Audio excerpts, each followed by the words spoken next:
My name is Edward Matti. I'm the managing partner for CCM Consultancy. We've been in the region now for about 6 years in management consulting and working with clients of all sorts of industries and various businesses, obviously. This is our 5th year participating with Nasiba and partnering with them as a sponsor for their events. The Human Capital Forum 2016 so far has been a fantastic event with a variety of people that are here, a lot of excitement that's going on. The dynamics that have come through, and year after year, the elevated quality of the material, the topics that we're talking about, the variety of speakers that are coming has really been fantastic. It has really served as a huge learning opportunity, whether it's topics of mindfulness or how we grow as an organization, engagement of employees, or some critical human capital areas that we're talking about has just really been fantastic.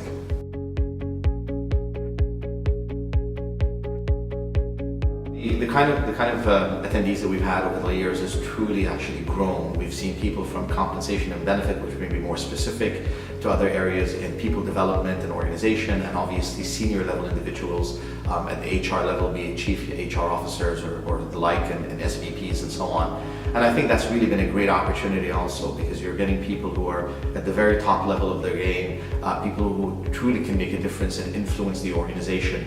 And they're here to actually learn and pick up ideas that they can bring back to their business. So obviously as a participant here for CCM Consultancy, this has been fantastic in a way to be able to meet new individuals, share new ideas and best practices, and really bring a new element to our business. As much as we're bringing to theirs, we're learning also as we're moving along.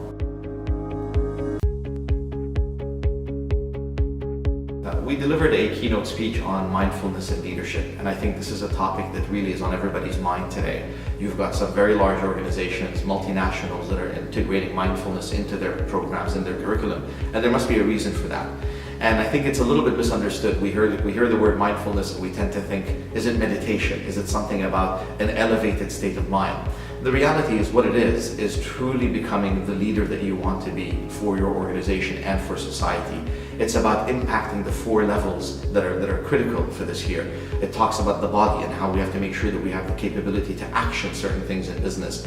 It talks about the heart and how do you make sure that you engage your employees. It talks about the mind and that mental aptitude that's required to be a strategic thinker for the organization.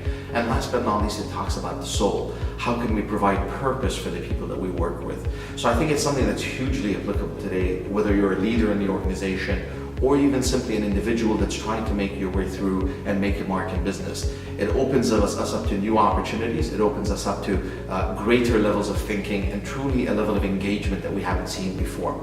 So it's something to look into very seriously, learn more about it and understand what does it mean to be mindful, and what does it mean to be a mindful leader. At the end of the day, leadership is what we refer to as the generation of abundance. It's about creating abundance for our people and the staff that we work with. And once we achieve that, that's where our level of success comes, by us paying back what society has given us.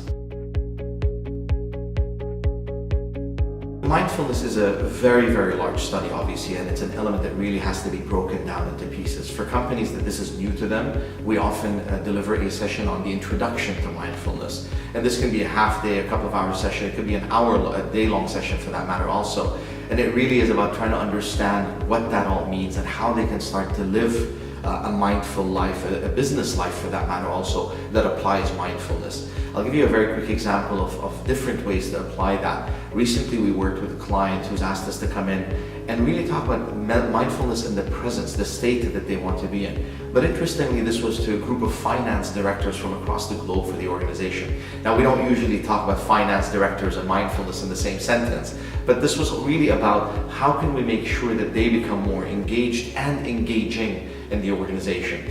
And to make sure that it was relevant to what they do for a living, it was about mindfulness when it comes to strategy. So we wanted to marry both worlds. It's not that you can only be mindful or strategic in an organization, they actually work hand in hand.